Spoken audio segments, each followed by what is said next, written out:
جمعرات کو المعہد العالیہ الاسلامی حیدرآباد میں آل انڈیا مسلم پرسنل لا بورڈ کی مجلس عاملہ کا اجلاس منعقد ہوا۔ حضرت مولانا خالد سیف اللہ رحمانی صدر بورڈ نے صدارت کی اور بورڈ کے جنرل سیکریٹری مولانا محمد فضل الرحیم مجددی نے کارروائی چلائی۔ بورڈ کے نائب صدر سید سعادت اللہ حسینی، بورڈ کے سیکریٹریز مولانا محمد عمرین محفوظ رحمانی مالیگاؤں، مولانا احمد ولی فیصل رحمانی بہار، مولانا ڈاکٹر یاسین علی عثمانی بدایوں، بورڈ کے خازن پروفیسر ریاض عمر کے علاوہ صدر جمعیت العلماء ہند مولانا سید محمود اسد مدنی، امیر مرکزی جمعیت اہل حدیث مولانا اصغر علی، امام مہدی سلفی، جسٹس سید شاہ محمد قادری، مولانا خلیل الرحمان سجاد نعمانی، مولانا صغیر Ahmad Rashadi, Maulana Atiq Ahmad Bastavi, member of parliament barrister Asaduddin Owaisi, مولانا نثار حسین حیدر آغا فرقہ آسنا اشریہ، مولانا محمد جعفر پاشا، مولانا مسعود حسین مجتہدی فرقہ مہدویہ، سینئر ایڈوکیٹ یوسف حاتم، ڈاکٹر سید قاسم رسول الیاس ترجمان دہلی، مولانا عبدالعلیم قاسمی بھٹکل، ڈاکٹر ظہیر آئی قاضی ممبئی، محمد طاہر حکیم ایڈوکیٹ گجرات، کمال فاروقی دہلی، ضیاء الدین نیّر، ڈاکٹر محمد مشتاق علی، مولانا سید اکبر نظام الدین، ڈاکٹر متین الدین قادری، جلیسہ سلطانہ یاسین ایڈوکیٹ، عطیہ صدیقہ، پروفیسر مونسہ بشرا عابدی، فاطمہ مظفر اور ملک بھر سے اہم شخصیات نے شرکت کی۔ مجلس عاملہ کا اجلاس وارانسی کی گیان واپی مسجد، متھرا کی شاہی عیدگاہ کے تعلق سے نچلی عدالتوں میں جو نئے تنازعات پیدا کیے گئے ہیں اس کو تشویش کی نگاہ سے دیکھتا ہے۔ اجلاس کا احساس ہے کہ عبادت گاہوں سے متعلق 1991 کے قانون کے ذریعے ملک کی مقننہ نے ہر نئے تنازع کا دروازہ بند کر دیا تھا۔ اس اجلاس کو اس بات پر شدید تشویش ہے کہ سپریم کورٹ، جس نے بابری مسجد کا فیصلہ دیتے وقت اس قانون کا حوالہ دے کر کہا تھا کہ اس کے ذریعے ہر نئے تنازع کا راستہ بند کر دیا گیا ہے، وہیں مسلمانوں کی متھرا اور کاشی سے متعلق اپیلوں کو نظر انداز کر رہا ہے۔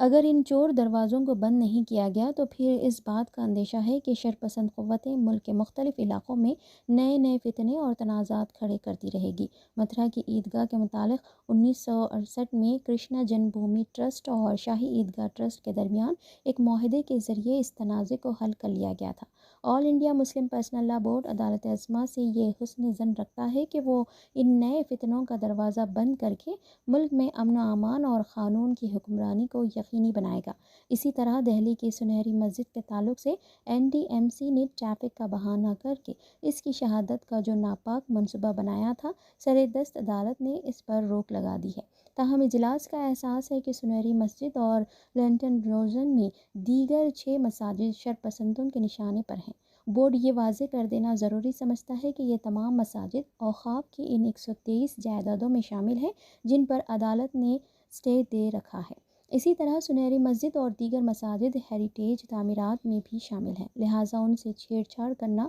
ملک کی تاریخی وراثت کو نقصان پہنچانے کے مترادف ہوگا۔ بورڈ کی مجلس عاملہ کا احساس ہے کہ فلسطین کا مسئلہ ایک انسانی مسئلہ ہے، جہاں اسرائیل کی شکل میں ایک غاصب قوت ملک کے اصل باشندوں کو جلا وطن کرنے پر تلی ہوئی ہے۔ اس نے جبر و ظلم کے تمام ریکارڈ توڑ دیے ہیں۔ وہ مسلسل نسل کشی اور وحشیانہ مظالم کا ارتکاب کر رہا ہے۔ اس جنگ کی ابتدا 7 اکتوبر 2023 سے نہیں بلکہ جون 1967 سے ہوئی ہے، جب اسرائیل کسی قانونی جواز کے بغیر پورے فلسطین، مغربی کنارہ غزہ اور مسلمانوں کی مقدس مسجد اقصیٰ پر بھی قابض ہو گیا تھا۔ اقوام متحدہ اور سلامتی کونسل بارہا فیصلہ کر چکی ہے کہ اسرائیل مقبوضہ علاقوں کو خالی کر دے، مگر امریکہ اور برطانیہ جیسے استعماری طاقتوں کی شہ پر اسرائیل نے اب تک اس پر عمل نہیں کیا۔ یہ اجلاس اسرائیل اور اس کی پشت پناہی کرنے والی عالمی طاقتوں کی سخت مذمت کرتا ہے، ان مسلم ملکوں کی بھی جنہوں نے فلسطینیوں کو بچانے کے لیے مدد کا ہاتھ نہیں بڑھایا اور حد درجہ بزدلی کا ثبوت دیتے ہوئے ظلم پر خاموشی اختیار کرنے کو ترجیح دی۔ یہ اجلاس حکومت ہند سے بھی مطالبہ کرتا ہے کہ گاندھی جی سے لے کر اٹل بہاری واجپئی تک اور بعد کی حکومتوں میں بھی ہمیشہ ہندوستان نے فلسطینی کاز کی حمایت کی ہے۔ حکومت ہند کو اپنے اسی دیرینہ موقف پر قائم رہنا چاہیے، کیونکہ فلسطینیوں کی لڑائی اپنے ملک کی آزادی کی لڑائی ہے، نہ کہ کسی دوسرے ملک پر قبضہ کرنے کی، اور اپنے آپ پر ظلم کو روکنے کی جدوجہد ہے، نہ کہ دوسروں پر ظلم کرنے کے لیے۔ یہ اجلاس غزہ کے مرد و خواتین، بچوں، بزرگوں اور نوجوانوں کے عزم و استقلال پامدری و شجاعت اور صبر و استقامت کے جذبوں کو انتہائی قدر کی نگاہ سے دیکھتا ہے۔ یہ اجلاس دنیا کے بیشتر ملکوں اور خود ہمارے ملک میں عام انسانوں نے ہزاروں کی تعداد میں سڑکوں پر نکل کر فلسطینیوں بالخصوص غزہ کے مظلومین کی حمایت میں جس انسانی ہمدردی کا مظاہرہ پیش کیا ہے اس کی ستائش کرتا ہے۔ یہ اجلاس عالم اسلام سے بھی یہ اپیل کرتا ہے کہ وہ اس مشکل وقت میں جرأت کا مظاہرہ کرے اور مظلوم فلسطینی بھائیوں کی ہر طرح سے مدد کرے، کیونکہ وہ حق کی لڑائی لڑ رہے ہیں اور حق کا ساتھ دینا انسانی فریضہ بھی ہے اور اسلامی فریضہ بھی۔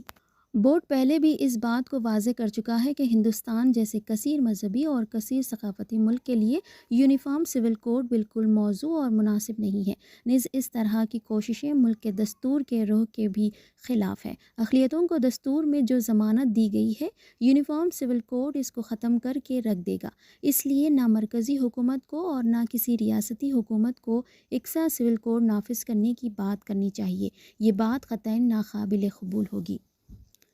اجلاس کا احساس ہے کہ ملک میں خواتین کے حقوق اور ان کی عزت و آبرو کے تحفظ کے لیے حکومت کی جانب سے مؤثر تدابیر نہیں ہو رہی ہے۔ آئے دن عورتوں کی عزت و آبرو پامال کی جا رہی ہے۔ افسوس کا مقام ہے کہ خواتین کی عزت و عفت کی پامالی میں حکمران جماعت کے اہم افراد بھی ملوث پائے گئے ہیں۔ اجلاس کا یہ بھی احساس ہے کہ خواتین کو اپنے جائز اور قانونی حقوق کو حاصل کرنے کے لیے طویل عدالتی کارروائیوں کا سامنا کرنا پڑتا ہے، جس میں بہت وقت بھی صرف ہوتا ہے اور کثیر سرمایہ بھی۔ یہ اجلاس حکومت ہند سے مطالبہ کرتا ہے کہ وہ مؤثر اقدامات کر کے ان جرائم پر تیزی سے قابو پائیں۔ محض قانون ساز اداروں میں 33% ریزرویشن دے دینا مسئلے کا حل نہیں ہے۔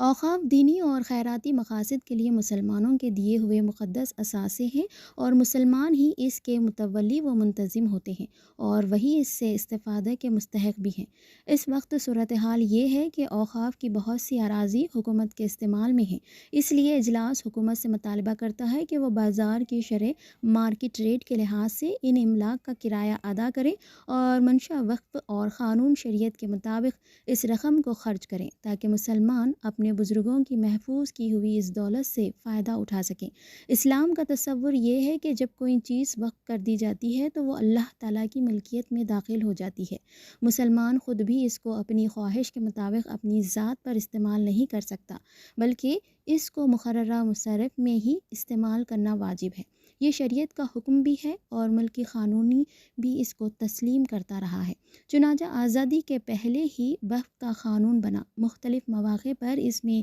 ترمیمات ہوتی رہیں، یہاں تک کہ 2013 میں اس قانون نے آخری شکل اختیار کی۔ یہ اجلاس حکومت سے مطالبہ کرتا ہے کہ وقف کے اس قانون پر نیک نیتی کے ساتھ عمل کیا جائے اور وقف بورڈ کو اپنی املاک کے حصول کے لیے عدالتی اختیارات دیے جائیں تاکہ وہ وقف کے املاک پر ناجائز قبضوں کو ہٹا سکیں۔ نیز یہ اجلاس قانون وقف کو منسوخ کرنے کی ہر اقدام کی سختی سے مذمت کرتا ہے۔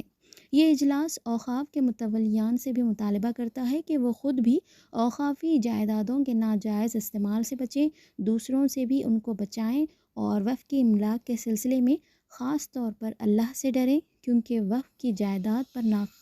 ناجائز قبضہ اور وقف کرنے والے کی منشا کے خلاف ذاتی مفاد کے لیے اس کا استعمال بدترین خیانت اور اللہ تعالیٰ کی ناراضگی کا سبب بنتا ہے۔ اللہ تعالیٰ نے مسلمانوں کو خیر امت بنایا ہے اور ان کو دنیا میں انصاف قائم کرنے کے لیے بھیجا ہے، لیکن افسوس کہ خود مسلم معاشرہ طرح طرح کی برائیوں میں ملوث ہے اور مختلف طبقات کے ساتھ خاص کر بوڑھے والدین اور خواتین کے ساتھ ظلم و زیادتی کے کثرت سے واقعات سامنے آ رہے ہیں۔ خاص کر نکاح کو مشکل بنا دینے کی وجہ سے سماج میں طرح طرح کی برائیاں پنپ رہی ہے۔ اس لیے یہ اجلاس تمام مسلمانوں سے اپیل کرتا ہے کہ وہ نکاح جیسی مقدس تقریب کو آسان بنائیں، سنت کے مطابق نکاح کی تقریب رکھیں، لڑکی والوں سے کسی بھی قسم کا مالی مطالبہ نہ کریں کیونکہ یہ شریعت میں ناجائز اور حرام ہے۔ یہ اجلاس تمام مسلمانوں سے مطالبہ کرتا ہے کہ وہ آئلی اور سماجی معاملات میں احکام شریعت کے پابند رہیں۔ شوہر و بیوی اور رشتہ دار کے درمیان کوئی نزاع پیدا ہو جائے تو دارالقضاء سے ہی رجوع کریں اور قرآن و حدیث اور شریعت اسلامی کے مطابق جو فیصلہ ہو اس کو خوش دلی سے قبول کرتے ہوئے اس پر عمل پیرا ہوں۔ اسی میں آخرت کی کامیابی اور دنیا کی بھلائی بھی ہے۔ دارالقضا کے ذریعے کم وقت اور کم خرچ میں انصاف حاصل ہو سکے گا۔ علماء سے اپیل کی جاتی ہے کہ وہ جمعے کے بیانات، مدارس کے جلسوں، آراس اور دوسرے اجتماعات میں زیادہ سے زیادہ اصلاح معاشرے پر گفتگو کریں اور خاص کر رمضان المبارک میں اس ماہ کو اصلاح معاشرے کے مہینے کے طور پر منائیں۔ جہیز اور فضول خرچی کے خلاف خطاب کریں اور لوگوں سے اس پر عمل کرنے کے سلسلے میں عہد بھی لیں۔ علماء و ائمہ بورڈ سے اپیل کی جاتی ہے کہ وہ بورڈ کے نکاح نامے کو زیادہ سے زیادہ عام کرنے پر توجہ دیں۔ یہ اجلاس مسلم خواتین سے اپیل کرتا ہے کہ وہ معاشرے کی اصلاح میں اہم رول ادا کریں، خاص کر طلاق کے واقعات کو کم کرنے، بیٹے اور بہو کے درمیان تعلقات کو خوشگوار بنانے، غیر شرعی رسوم و رواج کو روکنے، بیٹیوں کو حق میراث دلانے اور نئی نسل کی دینی تربیت کرنے میں، اس لیے سماج اور خاندان کی اصلاح میں ان کا ایک مثالی کردار ادا کریں۔